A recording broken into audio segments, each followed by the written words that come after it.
So we are going for the first important topic, current affairs for 2024 UPSC examination. So as you all know, current affairs is the most difficult topic for a lot of people, especially when you go for the civil service examination, whether it is the prelims or the mains examination. What normally happens is most of the question, I would say in the UPSC examination, you can clearly see that more than 60 to 70% of the questions are completely current affairs based. So this is the most important aspect, as a lot of people find it very difficult to read the newspapers. They do not understand the concepts, and even there is one more important thing, a lot of people do not read it, Press Information Bureau, where you get all the important releases of the government itself. So that is why current affairs become very tough for a lot of aspirants. So in this session, we thought a lot of people out here will be definitely trying for 2024 examination. So people who are looking for 2024 examination, we have got a full series of current affairs topics. And let me also very clearly tell you that in this session, I am not going to tell you each and every topic, but we are going to discuss a larger topic. That means we are going to discuss a larger topic and a larger issue, which is very relevant for 2024 examination. And we will have a lot of such sessions like this, and definitely a lot of classes like this will be taken. So we will cover the most important topics in detail itself. So I think let's quickly move on to the first important. So before that, let's begin this 2024 current affairs session. In the meanwhile, all of you can actually download. If you have not downloaded LearnStroke IAS app, you can just go to the Play Store and download it. You can just see, as you can see in the screen, there are a lot of important free videos that you can watch. And especially for 2024, if you're looking forward for that, we do have a 150 days revision plan in the app where you get more than 500 plus videos. So a lot of things, including test series, mentoring. So look out, definitely download the LearnStroke IAS app. It's going to give you a good impact on your preparation. So definitely look on that. And definitely, I think people around here, a lot of people across this country is watching. People who are in Kerala, if you are definitely here, if you want to interact with me, definitely Future Next IAS is our offline brand. LearnStroke is our online brand. So definitely feel free to come in Thrissur, Calicut and Kannur itself. Okay, so that was the introduction part, and let's go into the first important topic. Here we go to the first important session. Something that appeared in the newspaper is Har Ghar Jal target. So have you heard about this topic? That is the key topic that we want to discuss here.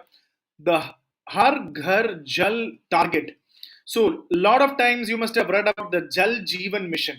The problem is you know about this content, but what happens is, are you able to convert this topic into the prelims MCQ level as well as the mains writing level? So what is this Jal Jeevan Mission? So as I said, in this class, we'll definitely discuss each and every topic in detail. So water mission may miss target 2024. So in this, we need to understand what do you mean by Har Ghar Jal. So let's quickly move on to the next important content here itself. And let's go. So what is this Jal Jeevan Mission? You can clearly understand what is this Jal Jeevan Mission. Water is the most important thing that everybody wants, and Jal Jeevan Mission is definitely an initiative by the Ministry of Jal Shakti. Very important. These are the important areas that they normally ask in the prelims as options. And the Jal Jeevan Mission is envisioned to provide safe drinking water through individual household, and you can see a good clue in this picture. I've marked a tap.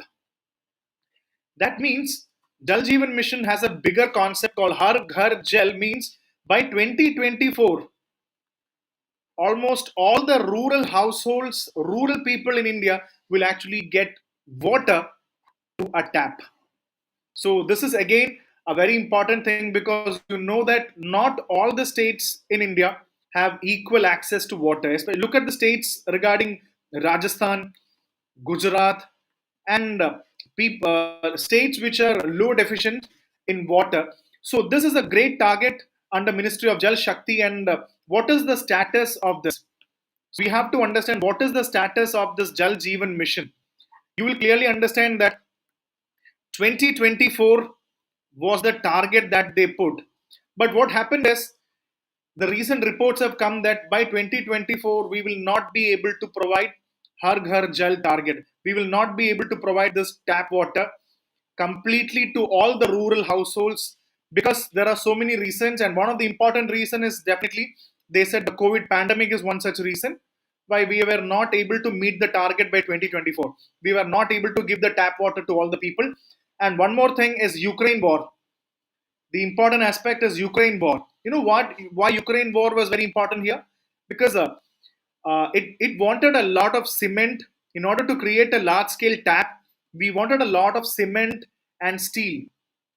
So the Ukraine war actually caused a problem in the supply of large scale cement, large scale steel. So that is the reason why you can look at here, the Jal Jeevan Mission target is actually missed. So this is something that you have to keep in mind. So it is actually created as a, you'll understand, as the Har Ghar is actually created as a community approach to water. Please remember this key word. Such words are very, very important for the mains exam also. So community approach of water. And it was first approached in 2019. So the budget actually gave this concept of Jal Jeevan Mission, or Har Ghar Nal Se Jal program. So it's a community based program that we can listen to this. And moving on to the present status. What is this concept of FHTC? It's called the functional tap connection. That means Har Ghar Jal Village. To provide this, you need to have FHTC, means functional tap connection. As I said, it's completely based on the tap. So, what do you mean by that? Every day, at least 55 liters per person of potable or drinking water should be available.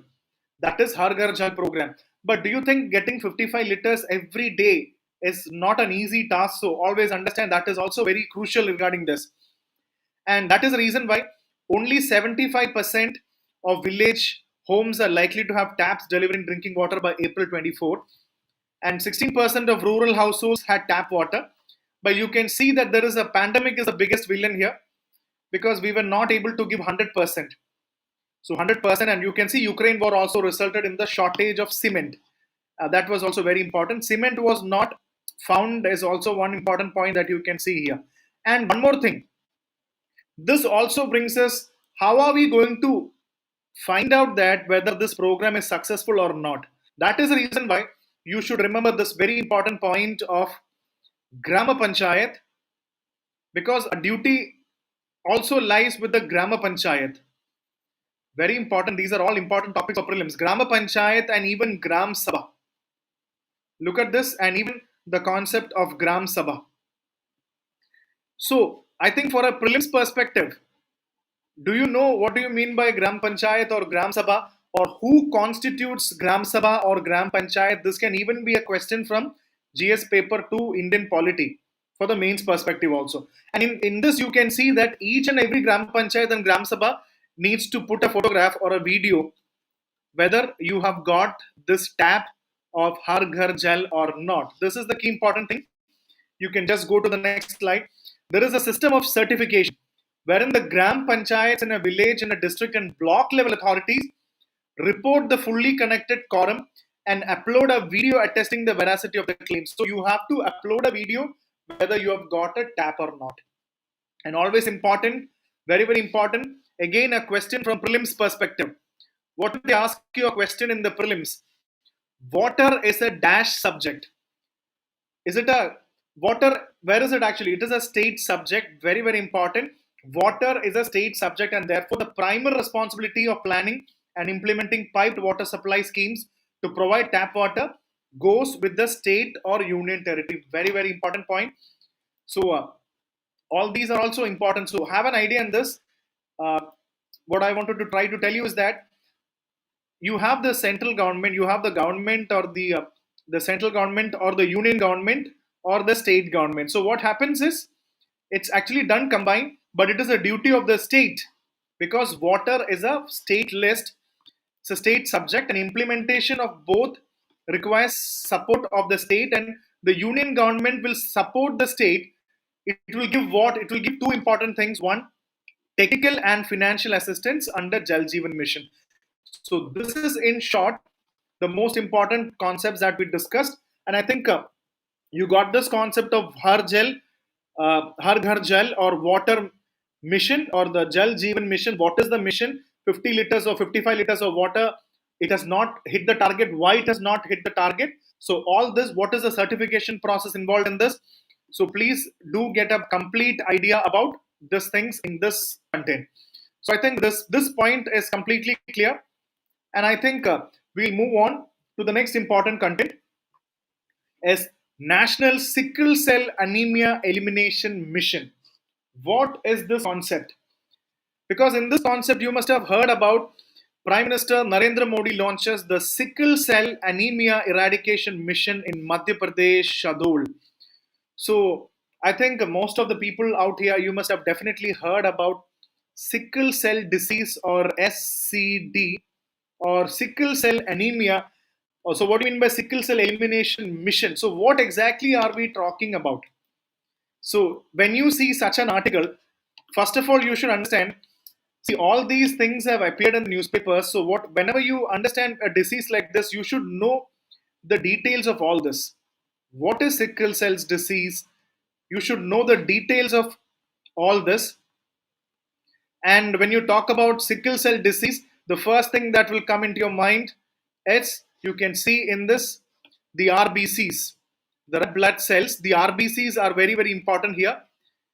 And most importantly, why it is called, let's find out. So this is also very important for the means perspective, GS paper 2, health perspective for civil services. This is very important. Okay, so let's quickly understand what is the topic generally talking about. So the government has created a national sickle cell anemia elimination program. So that means we should know what is sickle cell anemia. Sickle cell anemia is nothing but, it's a sickle cell disease, is a genetic disorder. Point number one, that affects the RBC. So that is why I said RBC, are red blood cells. It is one of the type of sickle. It's the most common and severe form.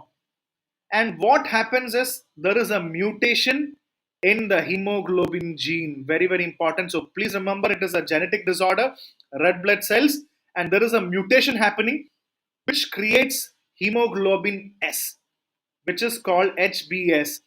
This hemoglobin S is doing the whole job for sickle cell. So this is the main thing that is actually creating this alteration. And you can see that what is hemoglobin is the basic thing. It's a protein in red blood cells that carries oxygen from lungs to the rest of the body. It's a basic biology. So you can see that in sickle cell anemia, the hemoglobin S causes red blood cells to become rigid, sticky, and shaped like sickle or crescent moon. So this is the reason let's go back and find out the important aspect, because this is the hemoglobin S. So look at this hemoglobin S, and let's go to the next slide. So look at this. The normal RBC, what happens is, this is the normal RBC. What happens is HbS, the hemoglobin S. You can see this, the hemoglobin S, when it goes inside, when it interacts, you can see that certain RBCs, look at this shape. Look at the shape that it is creating. This clearly indicates what is called as sickle. You must have heard about a sickle shape. So this clearly shows a sickle shape that is being created. So this is what is called, this is the reason why it is called sickle cell disease or sickle cell anemia. So the most important villain that we have discussed is hemoglobin S. So it's a genetic disorder. So please try to understand, this is the basic idea about sickle cell anemia, and the government of India wants to eliminate this. So that is a great target that the government is actually putting forward. So how can you treat this sickle cell? You should have a basic idea about this. How can you treat this? Because definitely people say that there are not much important cure available for sickle cell, but definitely you do a medical blood transfusion is very important, and you can even see medications like hydroxyurea or voxelotor or L-glutamine therapy and crizanlizumab. You can all use all this thing to actually treat this. And now let's look at the government angle. The government want National Sickle Cell Elimination Mission, where people should not actually fall into sickle cell. So that what is the reason government has actually done one thing? It's actually done screening and early detection and treatment. So government has planned three important steps. What are the three important steps? The government has decided to screen, the government has decided to go for an early detection, and the government has decided to go for a treatment. So this is what sickle cell. And now let's look at the government of India's preparedness regarding this. That is also very, very important. So these are some of the important regards in the health. This is very, very important for GS mains, especially GS paper 2. You can write, and even for prelims is very important. One, let's look at Kala Azar. Have you heard about Kala Azar? From 11,000 in 2013, it's like just 1,000 cases now reported in India. And look at the case of malaria, from 10 lakh to just 2 lakh today. And even leprosy, it has come down from 1.25 lakh to 70 to 75,000. And even we are going to spread tuberculosis, eliminate the spread of tuberculosis by 2025. So look at this. And what, for all of you, if you do not know Kala Azar, it's called the visceral leishmaniasis, which is called, it's actually called leishmaniasis. It's actually caused by protozoa.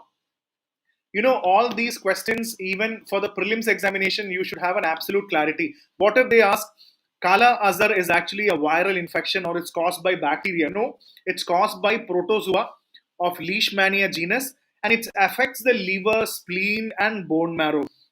So, just imagine we have discussed Kala Azar, malaria, leprosy, and even tuberculosis, and also include sickle cell disease or sickle cell anemia. So this is what the government of India is trying to do. So this will automatically give you that government is trying to eradicate a lot of health issues, which is very clear. So also understand the National Sickle Cell Anemia Elimination Program introduced in Union. It's actually introduced in Budget 2023. It focuses on addressing significant health challenge posed by sickle cell disease. And National Health Mission, it's actually under the part of National Health Mission. So this brings us, what is NHM? You should definitely know about this. What is NHM? This aims to eliminate sickle cell genetic transmission by 2047. So 2047 is the year for sickle cell anemia. So this is the government target that we have put forward. So please remember, even for tuberculosis is 2025 and it's 2047 for national sickle cell anemia elimination. So I think you got this idea what you mean by what is the concept of sickle cell anemia, how does it work, genetic mutation, hemoglobin S, it causes sickle cell, and how is it treated, what is the government efforts taken. So if you know this, you can even write a prelims question or even even write a mains answer. I think following to this, there is another important aspect that I would love to, the articles, when you talk about all these health aspects, definitely you should be aware about Ayushman Bharat Yojana. What is Ayushman Bharat Yojana? And even there is something called Ayushman Bharat Card. What is this? You must have heard about, and it is nothing but it is Pradhan Mantri Jan Arogya Yojana scheme, or the PMJ. Please remember, it is nothing else but the PMJ. It's one of the biggest healthcare schemes sponsored by the government of India. Very, very important. You should definitely note about Ayushman Bharat Card and also Ayushman Bharat Digital Mission. So there is also Ayushman Bharat Digital Mission. What is this? Ayushman Bharat Digital Mission also, the biggest healthcare scheme. And you see the statistics, 50 crore Indian citizens and nearly 10 crore underprivileged families without any limitations pertaining to family. So this is going to target 50 crore and almost 10 crore underprivileged people. And definitely, when you talk about health thing, the first thing that you should know is regarding the insurance coverage. Up to almost 5 lakh for each family per year for tertiary and secondary hospital expenses. So you definitely should have an idea in this whenever you are hospitalized. So will this Ayushman Bharat be applicable only for public or government hospitals?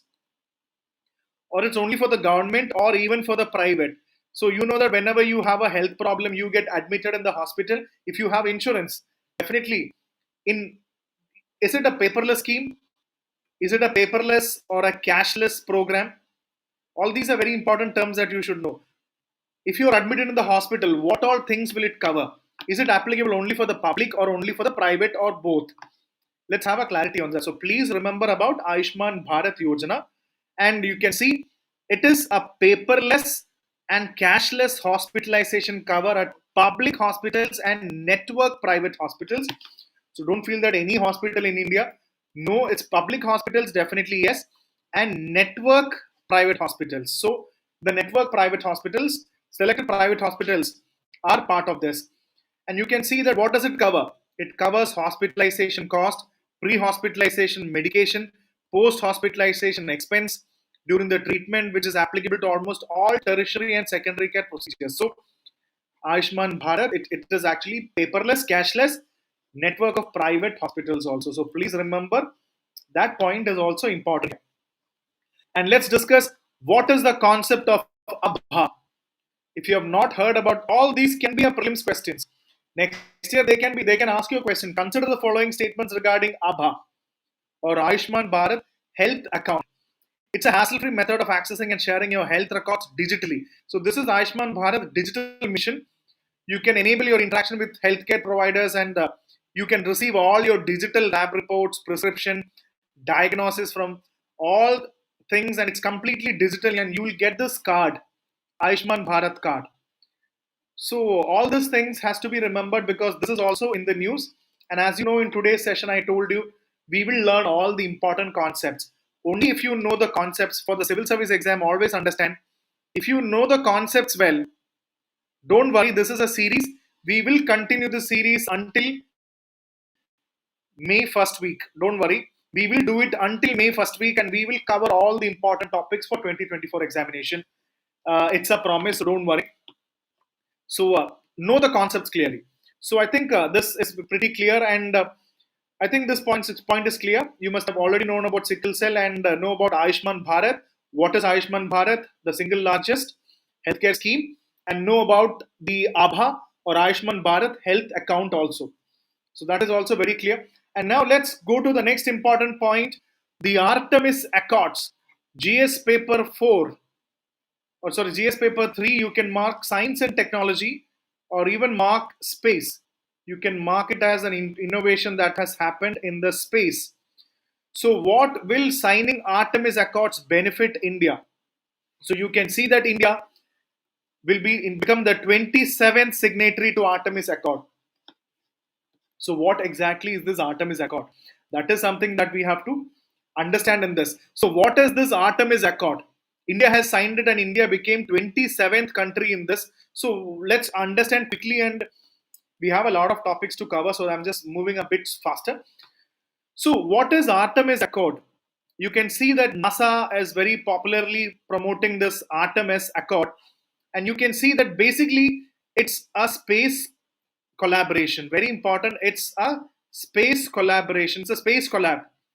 And you can see that there are different countries like this: America, China, Italy, France, India, and many of the countries which are Japan, which has got space pass. So what happens is all these are important countries involved in this country, and everybody has got their own space programs.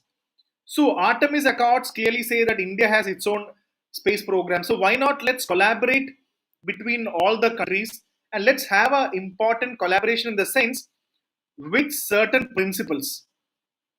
We will have certain international principles and agreements regarding all the countries regarding what? Regarding the use of space. That is a clean word. Regarding the use of space, why not let's have an international agreement or a collaboration between the countries? So let's have an understanding. So regarding Artemis mission also believe that you should put humans to the moon and even put humans to Mars. We believe in that. And can you pollute moon? It's a direct question that I'm asking you.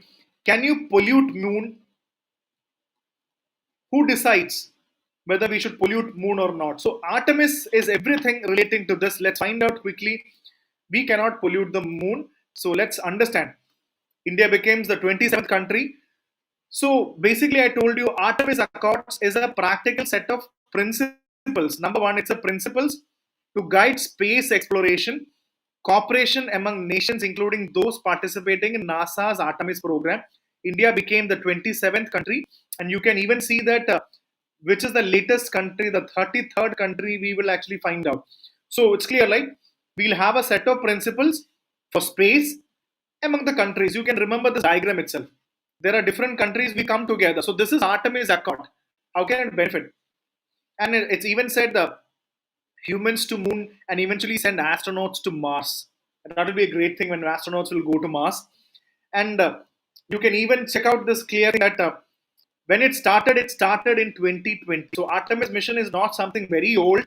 You can see the international collaboration is just 2020 when it started with 7 countries. Which are the 7 countries? So Artemis mission can be even asked for the prelims examination. Which of the following statement regarding Artemis mission are correct? And you can even get a statement.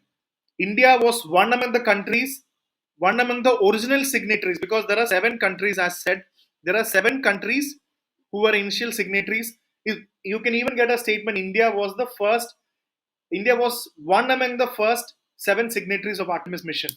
So the statement is false. We know that India is the 27th country. So these are all the questions. So what are the important, you can say, when you say principles, what are the important principles? Let's quickly understand what are some of the important principles involved in this. So that is very clear. You understand. So avoid harmful interference with space activities of other nations. That means you have China and you have India and you have US. So unwanted conflict between the countries of Artemis mission is not entertained.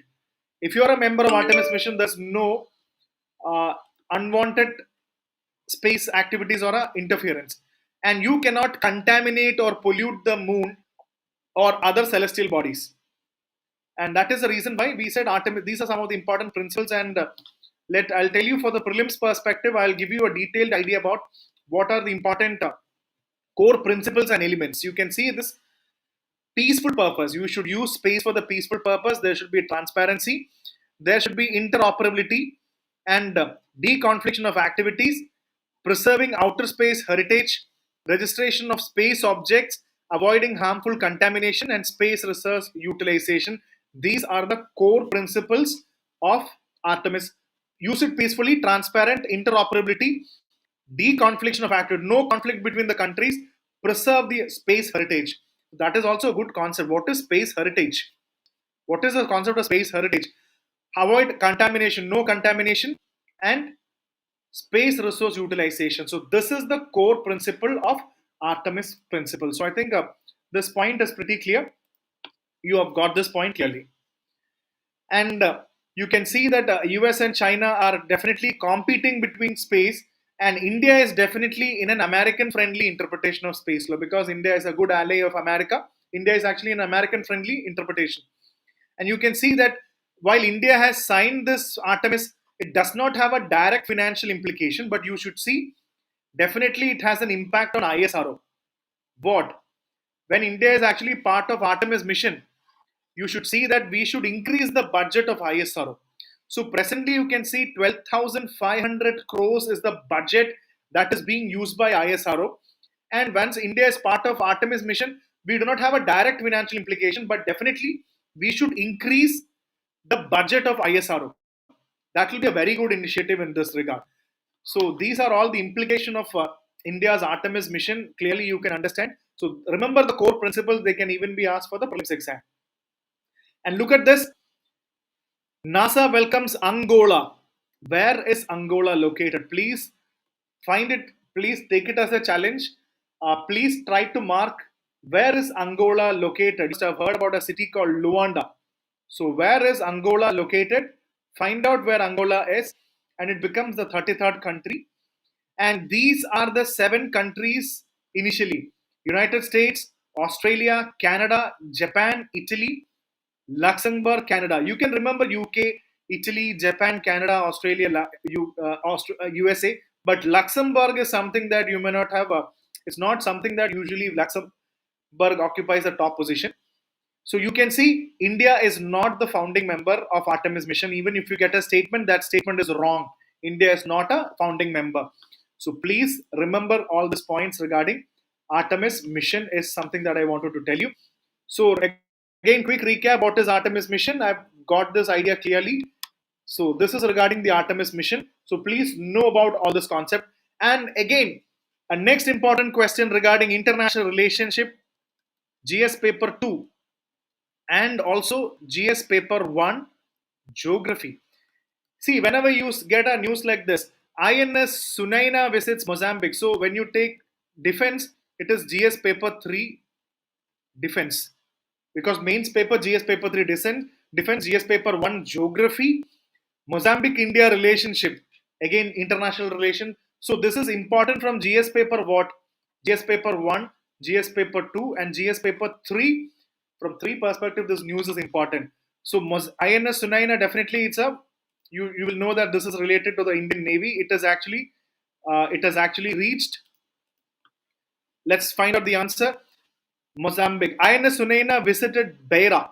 Where is Beira in Mozambique? So it is actually the cordial ties between India and Mozambique, and also brings another important topic called Sagar. What is Sagar? Very, very important for GS paper 2, international relation. You should know this. What is the concept of Sagar? Which clearly say that security and growth for all in the region. This concept is very important, and it was popularized in 2015 by the Prime Minister of India in Mauritius. It's simple, but it's an India's approach to maritime cooperation in Indian Ocean region. So please understand, it is India's approach. Know what is Sagar. So India-Mozambique relationship, it is actually when INS Sunaina, the naval fleet, when it went to Mozambique, it is actually strengthening Sagar. And it also mentions about blue economy. What is this blue economy? Very, very important. If you don't know about blue economy, find out what do you mean by blue economy. Very, very important topic for this. So know about Mozambique and the important relationship between. So one important point that we got from here is Sagar. What is Sagar? Security and growth for all. It's India's maritime relationship. Always understand. And again, an important question for UPSC prelims here. Beira is the capital and largest city of Sofala province, where you should know that it is the 4th largest city by population in Mozambique after Maputo, Matola and Nampula. So these cities, they can even ask in the examination, which are the following are the important cities? Mozambique, Maputo, Matola and Nampula are all cities in where? These are all important cities in Mozambique. So again, what if I ask you a question for the prelims? Mozambique shares land borders with which of the following countries? This is an important question that they can ask you in the prelims examination. So we need to understand this country called Mozambique is sharing borders with which of the following countries? You can clearly see Tanzania to the north, correct? Tanzania to the north, Malawi to the northwest, correct? Malawi to the northwest, you can see. Where is Malawi? You can see Malawi, Tanzania, Zambia to the northwest. So you can see Zambia is also located, it's actually sharing border. And Zimbabwe to the west. You can see Zimbabwe is also sharing border.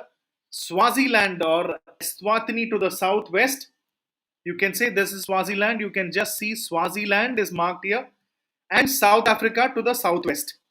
South Africa to the southwest. So all these questions, because in the while you analyze previous year question papers of the civil service exam, you clearly understand that such questions are asked. So Mozambique is actually in the news. So definitely it is your duty to know, expect a question. Mozambique shares borders with which of the following countries? Definitely get this idea: Tanzania, Malawi, Zambia, Zimbabwe, Swaziland and South Africa. Please get this map correctly in your mind.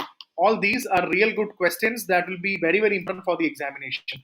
So that was all regarding from one INS Sunaina. I brought in Mozambique into the picture. So please be ready with Mozambique is in the current affairs. So you can expect for 2024 examination Mozambique map. Okay. And next important question, here we go from GS paper 3. Environment question, it's very important. Let's understand what do you mean by crop residue management and ex situ paddy cultivation. Very, very important. So what is this ex situ and in situ? This is something that comes in environment. Many times they ask you this. What is ex situ conservation and in situ conservation? So this time it is regarding paddy. So what do you mean by the concept of CRM? or crop residue management. So what is this crop residue management? We have to understand. So what is crop residue management? Let's quickly understand this concept. I think it's an environment topic. What is crop residue? Let's get the definition. Number one, it is actually the handling and utilizing the remaining plant material, stem, leaves, roots that remains in the field after a crop has been harvested. So please understand, you actually in this area, you actually harvest. You actually harvest here. You do a harvest, that means you do a harvest, you do a crop harvest here. That means you do a proper crop harvest here. And in this crop harvest, once the crop harvest is complete, you will find out there will be a lot of things that remains, like leaves, like stem, like certain shoots that actually is actually after, remaining after this. You can see, take a clear look at this picture and you will get an idea on this. It is remaining material such as stems, leaves, roots that remains in the field after a crop has been harvested. So this is very, very important in the agriculture perspective, because it is very important for the soil health, pest and disease control, and even environmental sustainability. So the most important point that you can see, it is very important for nutrient cycling. You know why nutrient cycling? When you see stems, leaves, roots, this can reduce it is actually returning to the soil, and it contributes nutrient cycling. So there is already something like this. Once you cultivate this, once you, after the harvesting is over, again certain things it goes back again into the soil, and it gets recycled. It gets cycled, and it is very helpful because external fertilizers and other things are not being used because certain. So this is what you called as crop residue or the balance. This is crop residue management. So this is the concept. You can expect this question for the prelims also. Which of the following statements regarding crop residue are correct? Which of the following statement regarding crop residue are correct? You should definitely know the benefits of crop residue. So please have an idea. Definitely this can reduce, very important, this can reduce the need for fertilizers because the stems, leaves, roots go back to the soil.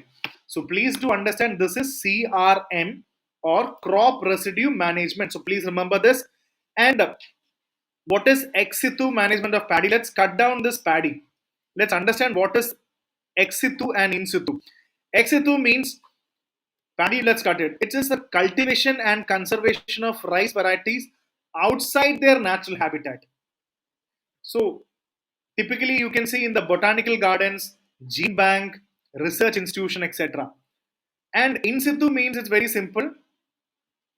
In situ means you can understand it refers to the traditional and common practice of growing rice within its natural environment. So one is, you can say in this picture, if you cultivate inside the natural environment, you cultivate rice or anything inside the natural thing, it is in situ.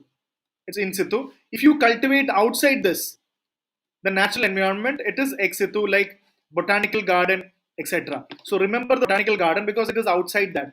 So this is basically the concept of ex situ and in situ, and please do understand. So what are some of the example of ex situ? Very important because this can also be asked in the prelims examination. You can even forget about paddy. Which of the following are examples of ex situ? You can see seed banks, gene banks. So remember seed banks, gene banks, botanical gardens, research farms, conservation farms, and international seed vault. Always remember the very good example of Svalbard Global Seed Vault in Norway.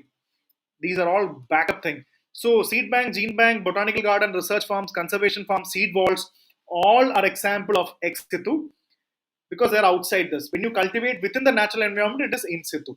I think you have got this point clearly. So this is what we have to remember in this concept. So I think you got what you mean by crop residue management, CRM management, and what is ex situ. In situ, I told you that what example of ex situ, and I think you got this point very clearly. Okay, fair enough. So moving on to the next important topic, something that appeared in the news again was ZSI, or you must have heard about the Zoological Survey of India. Very, very important. What is the Zoological Survey of India is celebrating the 108th year with special focus on mission life. So, what is this concept of ZSI? Have you heard about ZSI and even Botanical Survey of India? You have the Zoological Survey of India and even Botanical Survey of India. So, what does this? We have what are something that we have to remember in this concept? Such questions can be asked in the prelims exam. Which of the following statement regarding Zoological Survey of India is correct? So remember, from the prelims perspective, this holds a lot of importance. So let's take a quick history. Launched in 1960 by the British colonial administration during the British time, the establishment of ZSI was very important for the study and documentation of diverse fauna of British India animal. And the founding director of ZSI was Thomas Nelson Annandale. He was a Scottish zoologist. So all these questions can even be asked in the prelims examination. The ZSI was formed in the early 1900s and it was founded by a Scottish person, Thomas Nelson Annandale. So when you get all these questions, you don't know this. So it is in the current affairs. And the most important question here, it is under the Ministry of Environment, Forest and Climate Change, Government of India. Which ministry is actually controlling ZSI? You can even give Ministry of Earth and Ministry of Science and Technology controls ZSI. No, it's Ministry of Environmental and Forest.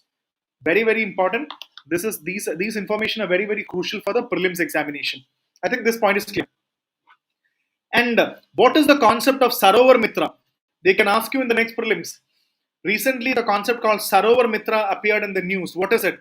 ZSI is conducting research and conservation in the wetlands of Gangetic Plains of India. This is Sarovar Mitra. So, if you get a question, which of the following statements regarding Sarovar Mitra are correct, you should definitely have an idea about what is Sarovar Mitra.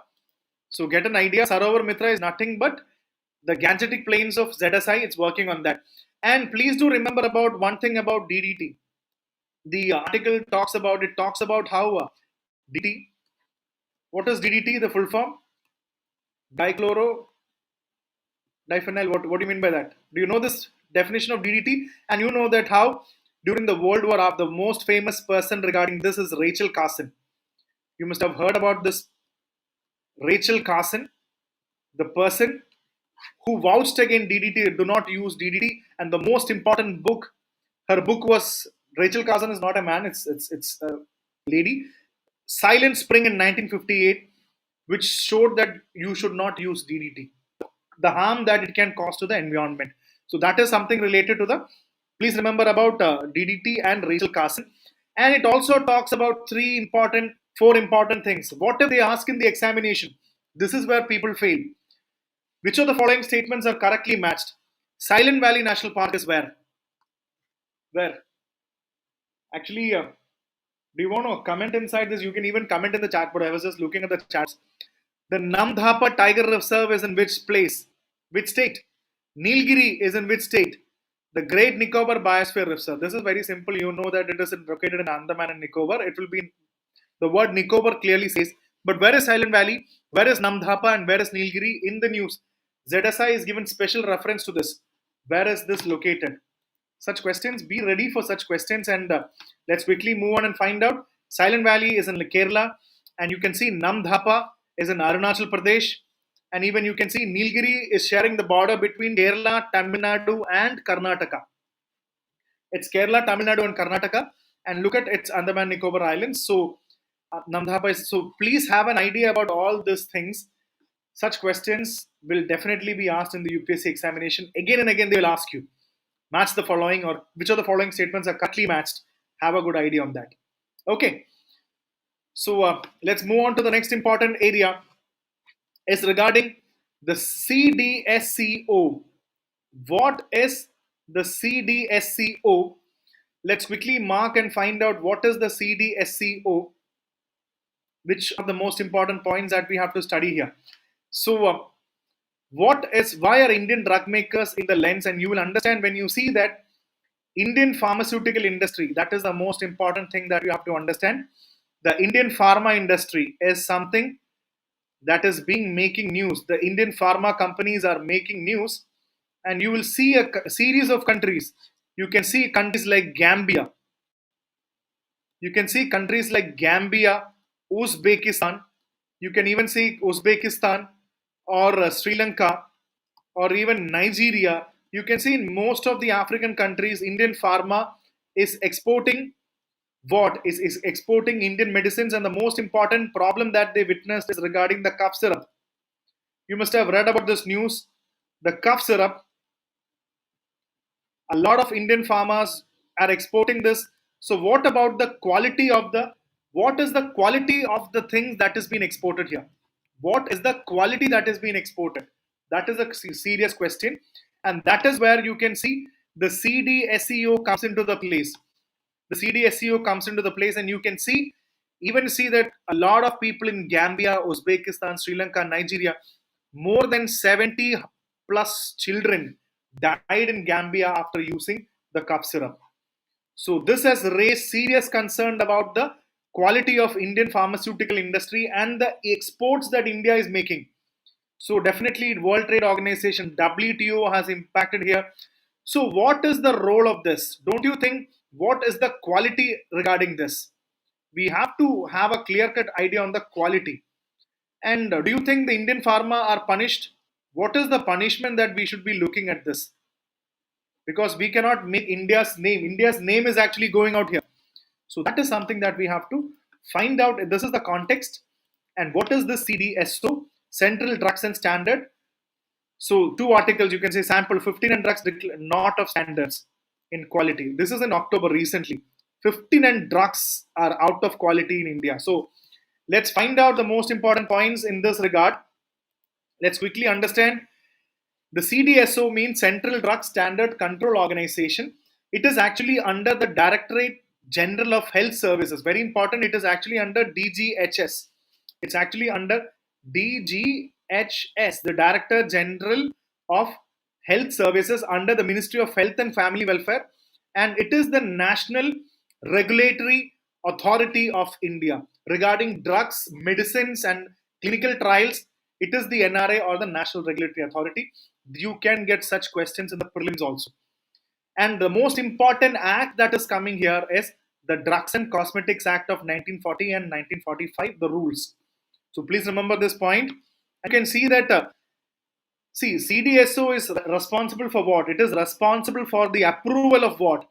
Whether there is a new drugs, whether there is a conduct of clinical trials, or laying down the standards for drugs, quality of imported drugs in the country, and coordination between the state drug control.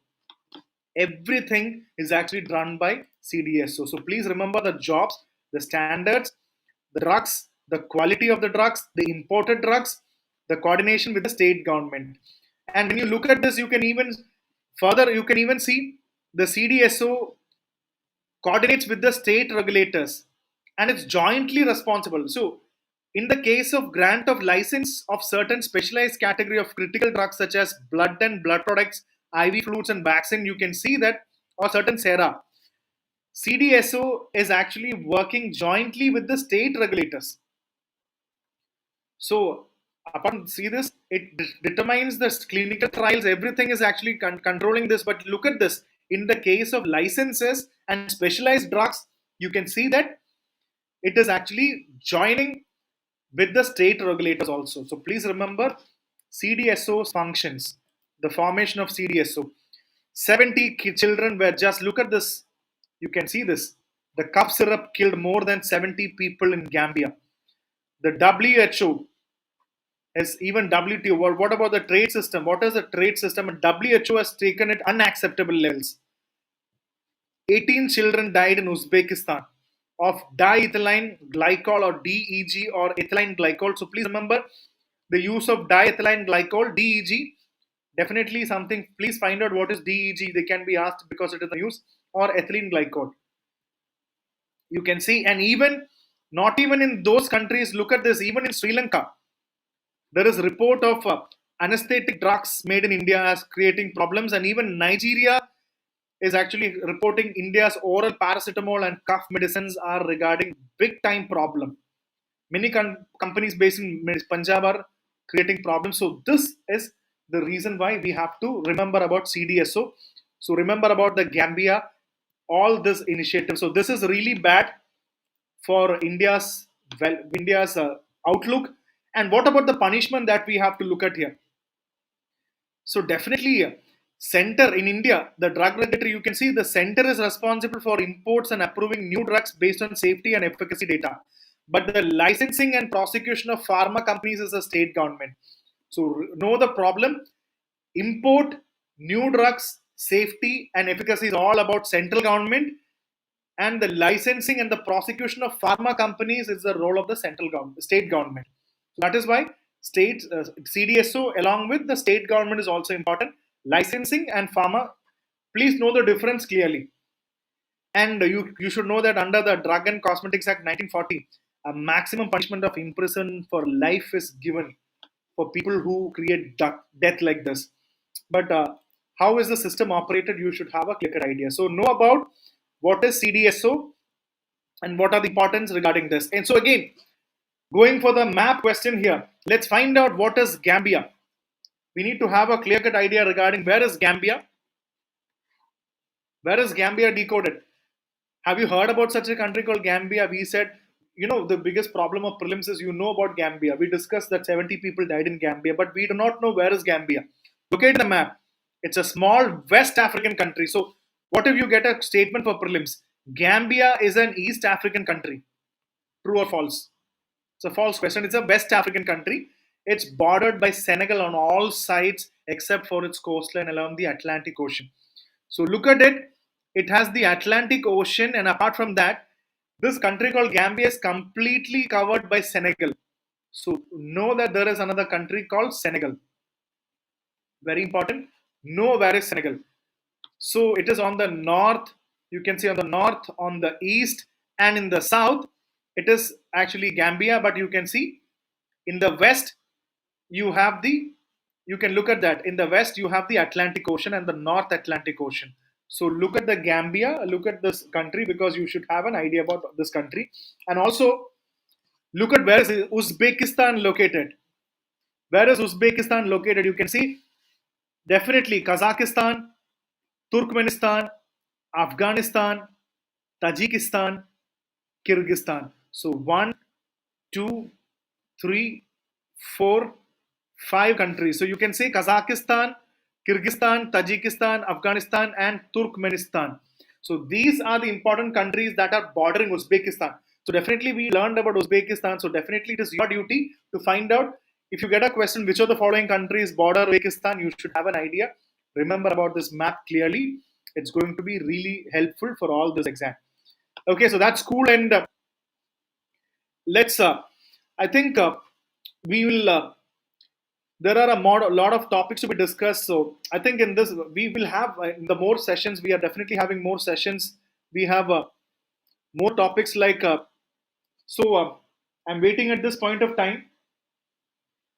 Should I call it off? Should I discuss one more topic and end this session and take the next important topics in the next important class? Already lost some time. So what is your comment on that? Please type in the chat box. I'm just waiting.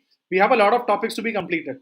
So I'm just calling it off a day, or should I complete one more topic? Tell me what is Purvodaya and what is the Ashtalakshmi states. I'll take one more topic, and I think after that we have something to learn. The SWAMI fund. What is the SWAMI fund, and what is the different concepts to be discussed? The Sagarmala project, and what do you think? Do you want to take a? I think we can complete it within 10 minutes. So what is your talk? You can all comment in this. You can do as you wish. I need 10 minutes to complete this. So shall we go ahead in this 10 minutes? I think that will be clean. We'll complete this whole topic because we'll complete this one whole area. I think it'll only take 10 more minutes. So I think I'll go. What shall we do? Shall we complete? I think we'll go ahead. And I think we'll go ahead. Any comments? Any comments that you want to put a live chat here? Yes, Mohammed Leha said let's go ahead. Anybody else? Please do comment. Please do comment. There are people out here watching. A lot of people across this country watching from different parts. So I think we'll go ahead, right?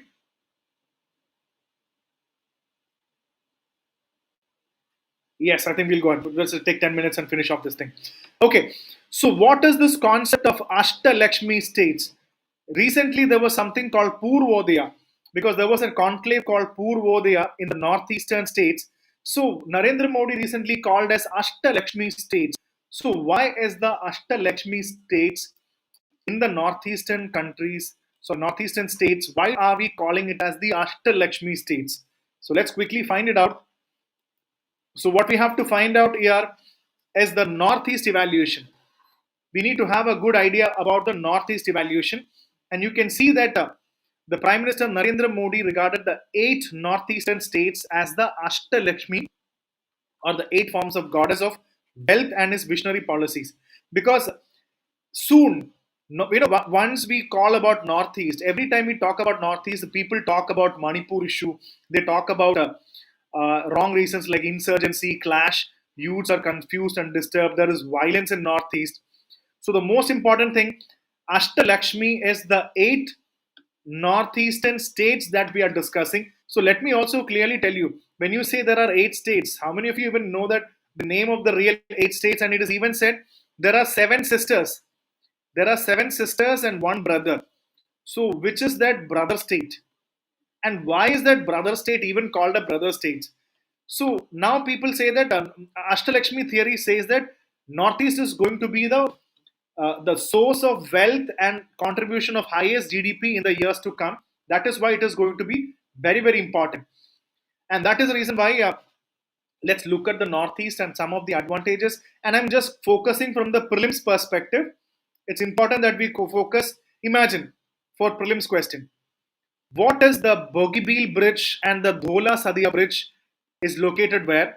It's in the Northeast, it's over the Brahmaputra. Such questions can be asked in the prelims examination. Where is the Bogibeel Bridge or the Dhola Sadia Bridge? It's over the Brahmaputra.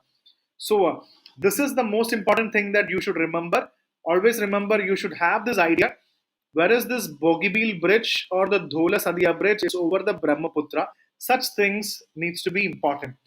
And also, what about the girder or the girder rail bridge? This is the girder means you can see this. Such type of bridges are called as girder.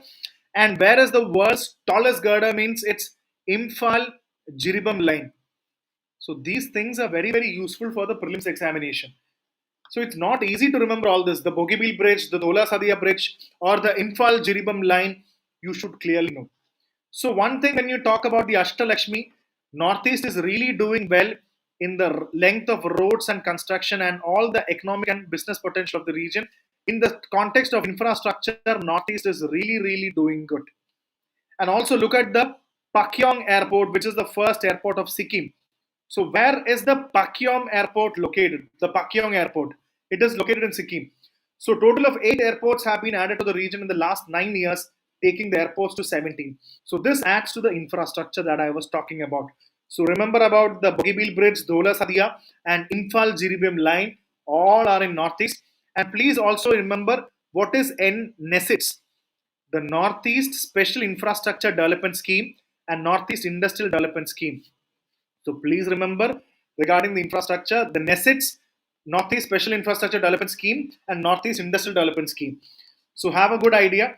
And one more question regarding the map. How many of you even knew this? Arunachal Pradesh, Assam, Manipur, Meghalaya, Mizoram, Nagaland, Tripura. And please remember from a civil service perspective, please remember the name of the capital cities of all this. What if they ask you a question for match the following? You should know the capital. You know why? And remember this, why Sikkim is left out. This states, Arunachal Pradesh, Assam, Manipur, Meghalaya, Mizoram, Nagaland, Tripura is called the 7 sisters and Sikkim is called the brother. Basically because Sikkim is not connected to these. Sikkim does not share the borders. You can see this picture clearly. Sikkim is left out. It is not sharing. The rest of all is actually connected in one place.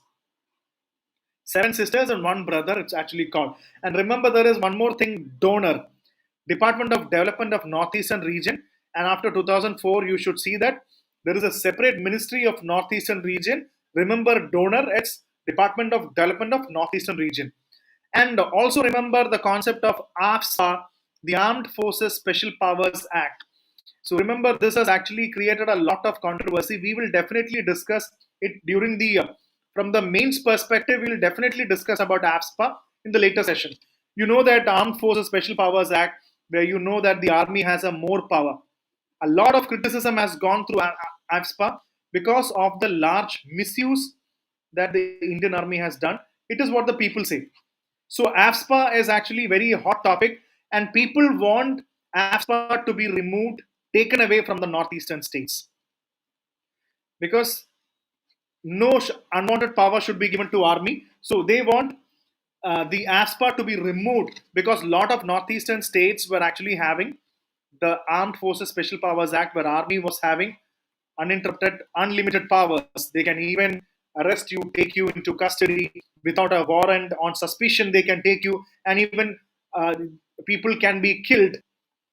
And during an encounter, it is even rightful to kill a person under an encounter. So, a lot of misuse and criticisms came in the Northeast. That is why the ASPA has been completely removed from Tripura and Meghalaya. Very important point. It is completely removed from Tripura and Meghalaya, and majorly removed from Assam, Manipur, Nagaland, and Arunachal Pradesh.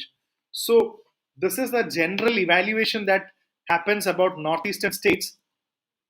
So remember about the Ashtalakshmi is the 8 states, and the Purvodaya is a conclave that happened in northeastern states, and so this is all about the Northeast evaluation. So know about this. So know about all these concepts. And let me quickly move on to the second last topic of the day.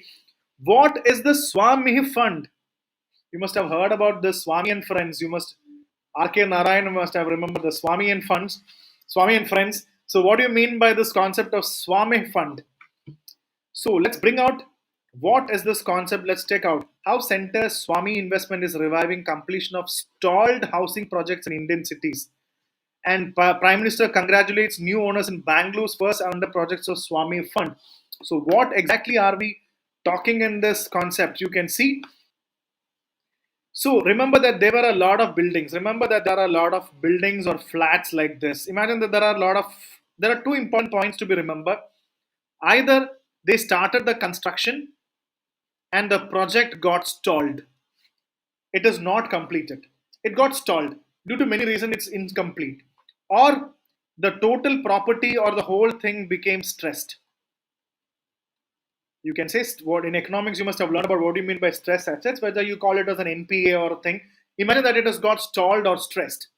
So in such situation, how are we going to take forward? These are all flats or construction. Just imagine that this is a flat or thing. Either it is stalled or it's stretched. Now let's look at what is the SWAMI fund. And it's not the SWAMI, it's actually an abbreviation. You will find out SWAMI means special window for affordable and mid-income housing.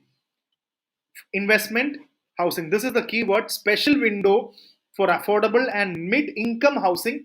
That is the SWAMI investment fund is a social impact fund, especially found for completing stressed and stalled residential projects. And most importantly, it is funded by the Ministry of Finance. So please look at this. Let's take, these are important points, very, very important for prelims perspective. First of all, it's affordable and mid housing projects. And what is it? It is a social impact fund for stressed and stalled projects, and it's sponsored by the Ministry of Finance, and it is managed by SBI Cap Ventures Limited, a group of SBI company. So SBI is managing this whole thing, and it is the largest domestic real estate private equity team. And you can just see this, it is a category 2 AIF funding. So that brings us, what is an AIF funding? So in economics, you must have read about what is an AIF fund, or it's called alternate investment funds. What do you mean by? So it is actually a category of AIF. So this whole SWAMI thing is like an AIF thing. The investment is like AIF. So what is an AIF? I've got a point. Alternate investment funds is a category of pooled investment other than the traditional stock or bond and cash. Very, very important. Normally we invest in the cash, we invest in stock, or we invest in bonds. This is not the usual investment. That is the word A. Alternate investment. That is the word A. It means alternate. Give the investor a choice. Give more choice to the investor. Alternate investments like private equity, hedge funds, real estate, venture capital, infrastructure, commodities, and other traditional assets, non-traditional assets. So that means move away from, you need to move away from cash, stock, bond to more alternate things. That is why it's called alternate investment funds. So what are the alternates? Private equity, hedge funds, real estate, venture capital, infrastructure. So remember, this is the SWAMI fund. And what is this SWAMI fund? SBI CAP is managing this fund. So know in detail about this concept. And remember, the real estate projects must be registered with the RERA. What do you mean by RERA? Real Estate Regulation and Development Act, RERA. Please, we should also know what you mean by RERA for the prelims examination. It's very important that we know what is RERA for the prelims exam.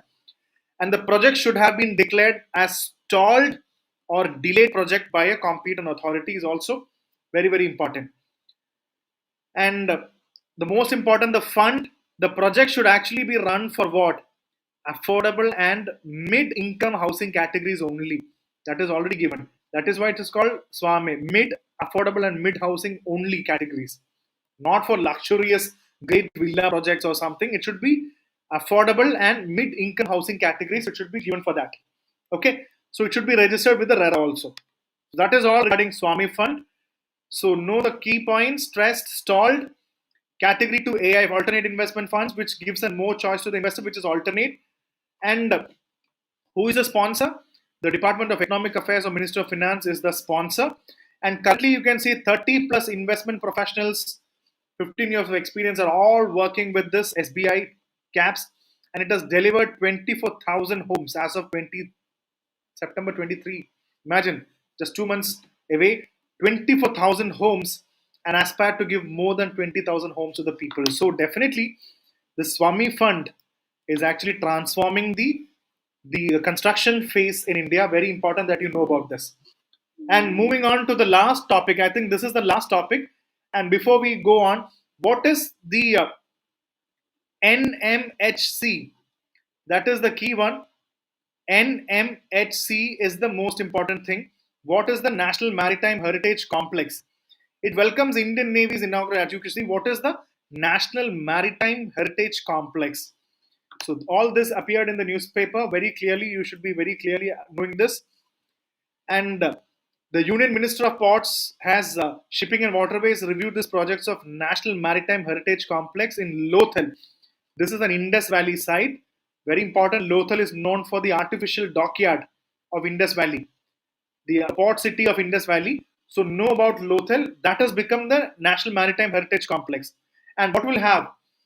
It will have the Asia's biggest underwater museum and India's grandest naval museum and the world's tallest lighthouse museum. All this is going to be in Lothal. So it's a prehistoric site of Indus Valley, and it also brings, it is an important concept of Sagarmala program. Again, what is Sagarmala program? Again, this has brought in Sagarmala program, very, very important for GS paper 2 and also GS paper 3. Infrastructure, or very clearly said as ports, the development of ports in India. So this is something that you know, the Heritage Museum you will know. So in this context, I would love to bring in the concept of Sagarmala project. What is Sagarmala? It is an initiative by the government of India aimed at promoting port-led development in the country. Very, very important. It's all regarding the ports in India. It's all regarding the port-led development in India. And so you must have heard about the string of pearls. The island, you must have heard about the string of pearls, but this is the string of ports. That was string of pearls. The Chinese islands you can see in the South China Sea. This is the string of ports, and it needs to create ports and related infrastructure to harness the coastline and inland waterway of India. This is the key word. We want to develop waterways and coastlines of India and leverage India's maritime potential. These are the key words. If you can, write all these keywords in the answer paper of mains, you will definitely. So it will create more jobs, reduce our logistic costs, create more trade and investment through development of maritime infrastructure. So remember, the port and maritime is something that brings under Sagarmala project. So when you remember about National Maritime Heritage Complex, when it is happening in Lothal, please remember that it is very important that you remember Sagarmala also.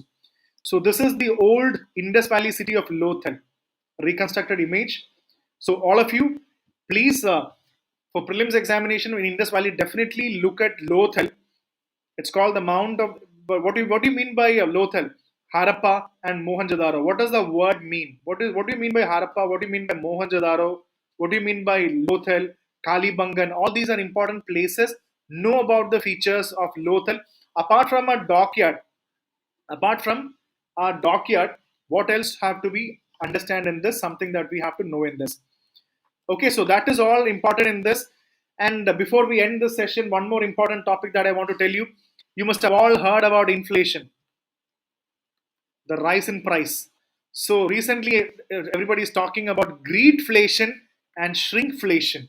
So let me also clearly tell you what do you mean by greedflation and shrinkflation. So simply understand, uh, before we close it off, greedflation is used to describe price inflation attributed to corporate greed for higher profits. So the corporate people always have higher greed for higher profits. In this case, when you have a greed for corporate profits, you have the term called greedflation. And shrinkflation refers to a reduction in the quantity or quality of a product while the price remains the same. Shrinkflation means the quantity or quality of a product is actually reduction is actually coming down when the price remains the same. The price is 10 rupees, but the quality of the product and the quantity of the product is coming down. So this is shrinkflation and this is greedflation. So just imagine this is corporate greed and that is coming down. So remember the two words that is actually making headlines. It's greedflation and shrinkflation. So I think we have come to the end of the class. So thank you for listening. I think a lot of people, this is the first session of current affairs. So I will continue this session. I'll discuss. So I think you must have understood that I discuss the most important concepts of current affairs. And if we discuss all such concepts by 2024, you can really hope for a great prelims examination. And definitely, if you would definitely call us to know more, if you want any help from me, you please download LearnStroke IAS app. Definitely download and watch the free videos. And for 2025, 2024 exam, definitely we have a 150 days revision plan with targeted mentoring, test series, prelims and mains. And also for 2025, 26 and 27, please do let us know how we can be a part of this. And please also understand one more thing. Learning concepts randomly is not a good thing for prelims. Whatever we have learned around 10 to 12 topics or 15 topics today. We learned the whole concept of the topic. So when you learned it not only for the prelims, you learned it for the mains perspective also. So this will help you to crack the examination. So definitely call us for anything that you want, and very happy if you want to visit me directly. I think a lot of people in different parts of the country are actually watching this. So people who are in Kerala, if you want, Future Next IAS is our offline brand. LearnStroke IAS is our online. So definitely, if you want to visit me in Thrissur, Calicut, and Kannur, please free to contact us and book a free mentoring. We will definitely be happy to help you all. So thank you so much for watching this session. And also one more thing, we'll have next session, and we are also having another important session. I think we'll just close it off 1 second. So in the coming days, also one more thing that I wanted to announce is in the coming days, we'll do one more thing. In the coming days, what will happen is, sorry for the slide. So in the coming days, we will also have a direct live for MCQ practice. So please do stay tuned because in the coming week, I'll also have another live for a live prelims current affairs question discussion. I'll also put a question discussion for all of you. Okay, so thank you so much. And in this live prelims MCQ discussion, we'll actually focus on, I'll take few questions from the prelims. I'll make questions from current affairs and we'll do live. I'll come up with a live question and I'll give you 5 seconds or 10 seconds to solve this question and let's check the answer and learn the explanation. So current affairs should not be a pain problem for you in the next examination. So thank you so much for listening to this session, and I think we'll go on. Thank you so much. I'm ending this session. So see you for the next important session. Take care. Bye bye. Good night and have a great night.